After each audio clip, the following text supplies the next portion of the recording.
दोस्तों 15 फरवरी 2024 के दिन को सुप्रीम कोर्ट के इतिहास में गोल्डन अक्षरों में लिखा जाएगा, क्योंकि सुप्रीम कोर्ट ने इलेक्टोरल बॉन्ड को समाप्त करने का निर्णय देते हुए यह इंश्योर करने की कोशिश की है कि हमारा और आपका विश्वास डेमोक्रेसी पर बना रहे और देश हित के सबसे बड़े फैसले तटस्थ और स्वतंत्र होकर लिए जा सके, न कि किसी कॉर्पोरेट आकाओं के गुलाम होकर। और यह फैसला उस समय भी आया जब लोकसभा चुनाव आने ही वाले हैं और इस समय कॉर्पोरेट और पॉलिटिकल नेक्सस अपने पीक पर होता है। तो यह फैसला कहीं ना कहीं इस पॉलिटिकल नेक्सस को भी सामने ला सकता है। तो आज के इस वीडियो में हम यह जानने की कोशिश करेंगे कि आखिर इलेक्टोरल बॉन्ड क्या था और यह क्यों लाया गया, और हम सुप्रीम कोर्ट के द्वारा दिए गए इस जजमेंट के सभी महत्वपूर्ण पहलुओं पर भी चर्चा करें।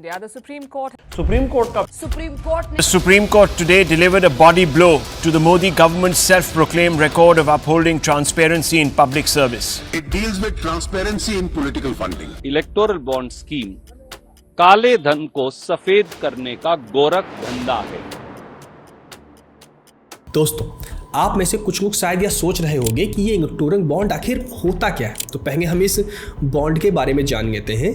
बॉन्ड एक तरह का फाइनेंशियल इंस्ट्रूमेंट होता है, यानी कि यह एक पेपर होता है और इस पेपर के आधार पर दो लोग या फिर दो कंपनियों के बीच में पैसों का ट्रांसफर होता है। अब इसे हम कुछ इस तरीके से भी कह सकते हैं कि एक पर्सन उधार देकर इन्वेस्टमेंट कर रहा होता है और दूसरा पर्सन इस उधार को ले रहा होता है। जिस पर्सन ने उधार लिया है वह एक इंटरेस्ट चुकाता है और यही इंटरेस्ट उस उधार देने वाले व्यक्ति का रिटर्न होता है। लेकिन इलेक्टोरल बॉन्ड के केस में ऐसा कुछ भी नहीं होता। इसके नाम से ही फर्क साफ हो जाता है कि यह एक तरह का पेपर होता है जो चुनाव से संबंधित होता है और उसमें कुछ कंडीशंस लिखी होती हैं और उसी कंडीशन के आधार पर आप पैसे को दे रहे होते हो। परंतु ये एक तरह का बियरर होता है। अब बियरर का मतलब यह होता है कि इस पर कोई नाम नहीं लिखा होता, यह जिस भी पॉलिटिकल पार्टी के पास जाता है वह इसे कैश कर सकती है।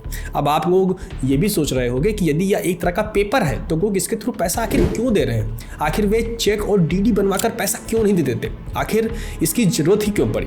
और हम और आप तो इससे फंडिंग करते नहीं हैं, तो आखिर इससे फंडिंग करता ही कौन है। दोस्तों 2017 में जब भारत सरकार ये फाइनेंशियल बिल लेकर आई थी तो उस समय के फाइनेंस मिनिस्टर अरुण जेटली ने यह बोला था कि लोग पॉलिटिकल फंडिंग में चेक और ऑनलाइन ट्रांसफर इसलिए नहीं चुन रहे क्योंकि लोगों को अपनी पहचान बाहर आ जाने का डर है कि यदि पॉलिटिकल पार्टीज को पता चल गया कि इस पर्टिकुलर पर्सन ने उस पार्टी के अगेंस्ट में फंडिंग की है तो पॉलिटिकल पार्टी उसके खिलाफ एक्शन ले सकती है। और उस वक्त सरकार ने यह भी तर्क दिया था कि ब्लैक मनी को रोकने के लिए और जो पैसा कैश में पॉलिटिकल पार्टीज को दिया जा रहा है उसे ट्रैक करने के लिए इस इंस्ट्रूमेंट की जरूरत है, क्योंकि कैश में चीजें बहुत ही ज्यादा एनोनिमस हो जाती हैं। लेकिन दोस्तों अब आप सभी ये चीज सोच कर देखो कि उस समय भी तो पॉलिटिकल पार्टीज को तो ये पता था ना कि यह पैसा उन्हें कौन दे रहा है, बस यह बात इलेक्शन कमीशन ऑफ इंडिया को ही नहीं पता चलती थी। दोस्तों इस फाइनेंशियल बिल 2017 के पास होने के बाद से लेकर जब यह इलेक्टोरल बॉन्ड आया तब से लेकर यदि पिछले लोकसभा चुनाव तक के आंकड़ों को यदि हम देखें, क्योंकि अभी तक सिर्फ वही आंकड़े अवेलेबल हैं, तो सबसे ज़्यादा 73% इलेक्टोरल बॉन्ड तो महज अप्रैल 2019 में ही खरीदे गए, यानी चुनाव वाले महीने में ही खरीदे गए थे। और इसका मतलब यह था कि जब लोगों को ये लगा कि यही पार्टी चुनाव जीतने वाली है तो उन्होंने उस पार्टी को फंडिंग की। और इस इलेक्टोरल बॉन्ड में उस समय 1000, 10,000, 1 लाख, 10 लाख और 1 करोड़ के बॉन्ड को इशू किया गया था। अब आप सभी ये चीज़ गेस करके देखो कि सबसे ज्यादा कितने रुपए के इलेक्टोरल बॉन्ड बिके होंगे। दोस्तों इसका उत्तर है 1 करोड़ रुपए वाला इलेक्टोरल बॉन्ड। अब आप लोग ही सोच कर देखो कि या हम और आप जैसे लोग तो इतने महंगे 1 करोड़ रुपए वाले बॉन्ड को तो नहीं खरीद सकते, तो इसका मतलब है कि हम लोग इसे डोनेट भी नहीं कर रहे हैं। तो इसमें डोनेट करने वाले लोग भी बहुत ही ज़्यादा इन्फ्लुएंसर होंगे। अब दोस्तों जो ये डोनेशन होती है यह मुख्य वजह से 2 ही वजह से संभव है।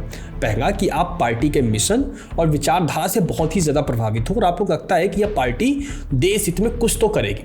अब इसमें फंडिंग हम और आप जैसे लोग कर सकते हैं क्योंकि हम विचारधारा से प्रभावित हैं, और वह भी 1000 और 10,000।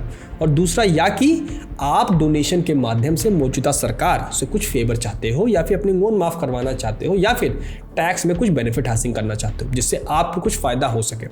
अब इसमें हम और आप तो आएंगे नहीं, तो इसमें आते हैं बहुत बड़े इन्फ्लुएंसर लोग। अब इसी आधार पर सुप्रीम कोर्ट के सामने यह मामला लाया गया और इसे CPM मार्क्सिस्ट ADR यानी कि एसोसिएशन ऑफ डेमोक्रेटिक राइट और कॉमन कॉज ने दायर किया था।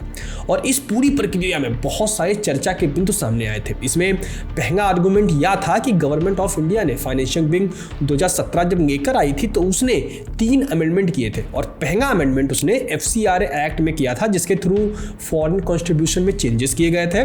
और दूसरा अमेंडमेंट इनकम टैक्स में था, जिसके अंतर्गत सेक्शन 80GG में टैक्स एग्जेम्प्ट किया गया था इस पॉलिटिकल डोनेशन को। और तीसरा अमेंडमेंट कंपनी एक्ट के सेक्शन 152 में किया गया था, जिसमें पहले यह प्रावधान हुआ करता था कि कंपनीज अपने प्रीवियस 3 ईयर के प्रॉफिट का 7.5% से ज्यादा डोनेट नहीं कर सकती। और इस पूरे प्रावधान को इस अमेंडमेंट से हटा दिया गया, यानी कि कंपनी जो प्यार बहुत मात्रा में दे पा रही थी अब वह भर भर के प्यार दे पाए। दोस्तों, अब आप लोगों को इस प्यार का मतलब तो समझ ही आ रहा होगा। पर सुप्रीम कोर्ट में बहस के दौरान अपीलकर्ताओं के वकील जो प्रशांत भूषण थे, उन्होंने ये कहा कि सरकार के द्वारा यह अमेंडमेंट करना अनकॉन्स्टिट्यूशनल है, जिसे सुप्रीम कोर्ट ने भी जाकर आगे एक्सेप्ट किया और आगे अपने वर्डिक्ट में इस बात को भी दोहराया, क्योंकि या जो लिमिट हटाने से कंपनी अपने प्रॉफिट के अगेंस्ट में जाकर गवर्नमेंट के फेवर और पार्टी के फेवर में फंडिंग करती है।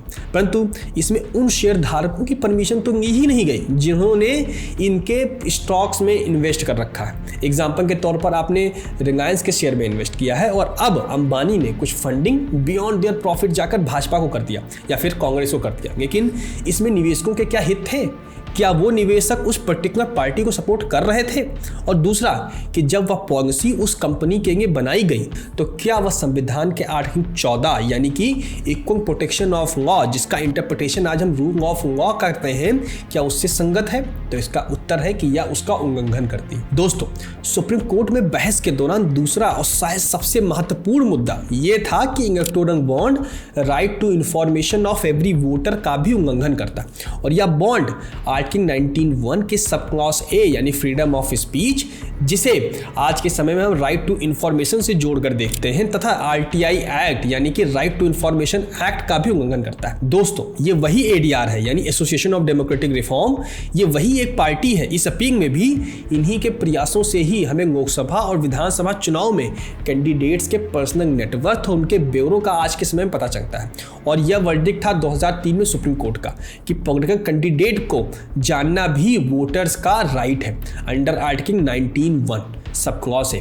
और वर्तमान में जब इलेक्टोरल बॉन्ड पर बहस हो रही थी तो प्रशांत भूषण ने इसी का जिक्र किया और कहा कि यदि right to know the political candidate एक राइट है तो right to know the funder of the political party भी एक राइट है, क्योंकि तभी एक वोटर और नागरिक ये जान पाएगा कि किसने क्या फंडिंग की और उसे क्या फायदे दिए गए। और यह डेमोक्रेसी के ट्रांसपेरेंसी के लिए भी बहुत ही ज़्यादा अच्छा होगा। दोस्तों, अपोनेंट ने यह भी कहा कि यह ट्रांसपेरेंसी से बैकडोर लॉबिंग भी हो रही है, जिसमें कॉर्पोरेट हाउसेस बड़ी फंडिंग करके गवर्नमेंट पॉलिसीज और टेंडर अपने फेवर में करवाती है। और इसके अगेंस्ट में गवर्नमेंट की तरफ से solicitor general of India Tushar Mehta ने यह तर्क रखा था कि यह इंफॉर्मेशन देना कि किसने फंडिंग की है या राइट टू प्राइवेसी यानी कि आर्टिकल 21 के अगेंस्ट में होगा। और उन्होंने के पुट्टास्वामी केस में दिए गए सुप्रीम कोर्ट के वर्डिक्ट का भी जिक्र किया दोस्तों, जिसमें सुप्रीम कोर्ट ने यह कहा कि इस पर्टिकुलर केस में यानी इलेक्टोरल बॉन्ड वाले केस में आर्टिकल 19(1) का सब क्लॉज ए और आर्टिकल 14 यानी कि रूल ऑफ लॉ को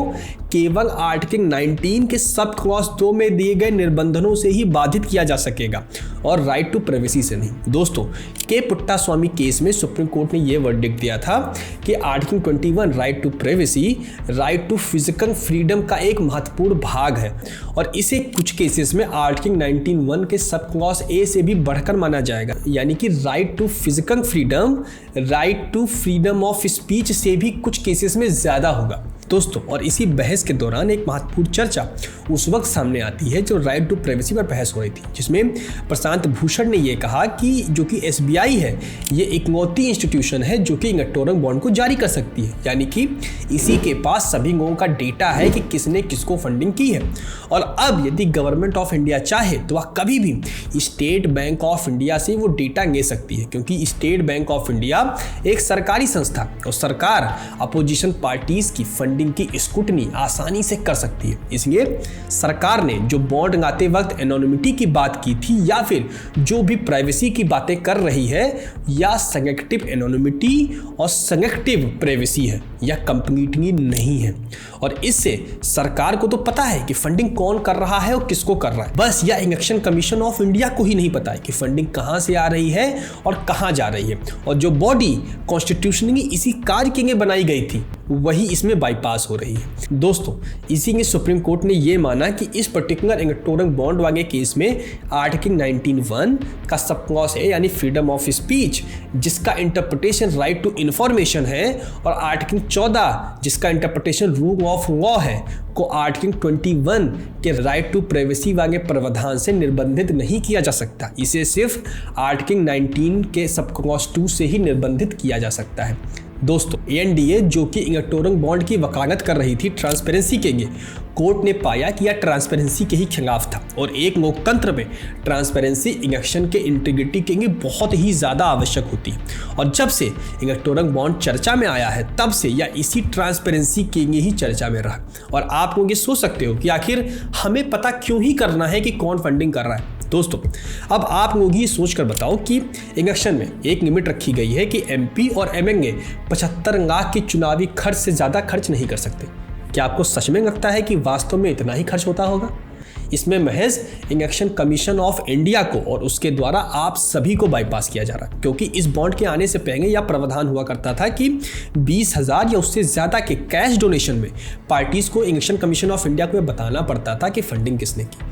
अब इससे प्यार कम मात्रा में आ पाता था, इसलिए इलेक्टोरल बॉन्ड को इंट्रोड्यूस किया गया था। अब आप सभी बताओ कि यदि जनता को यह सब पता होगा कि पॉलिटिकल पार्टीज को इस व्यक्ति से इतनी फंडिंग मिली है, तो जनता भी विजिलेंट हो सकेगी कि जरा देखते हैं भाई कि कौन से रूल्स बदले जाते हैं इस पर्टिकुलर कंपनी को फायदा देने के लिए, या फिर कौन से टैक्स पॉलिसी को ट्विक किया जाता है, या फिर कौन से टेंडर को, क्योंकि इस देश को होने वाले नुकसान को रोककर जनता के फेवर में रखा जा सकेगा। और इसीलिए सुप्रीम कोर्ट ने इलेक्टोरल बॉन्ड को खत्म करते हुए स्टेट बैंक ऑफ इंडिया को यह ऑर्डर दिया है कि आप इलेक्टोरल बॉन्ड का सारा डेटा जो अप्रैल 2019 के बाद से जारी नहीं किया गया है, अप्रैल 2019 से आज तक की डेट का डेटा 6 मार्च तक इलेक्शन कमीशन ऑफ इंडिया को सौंप दो।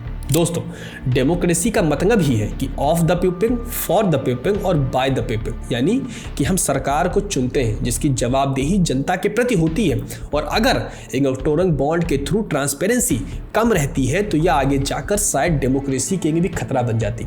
दोस्तों, ऐसा नहीं है कि दुनिया में कोई भी पार्टी अपने इलेक्शन खर्चों के लिए फंडिंग नहीं लेती है।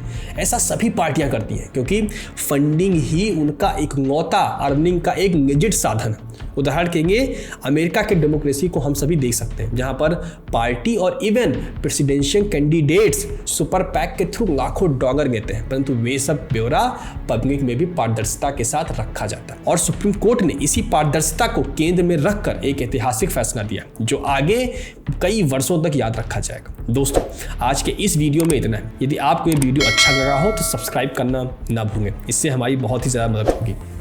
नमस्कार।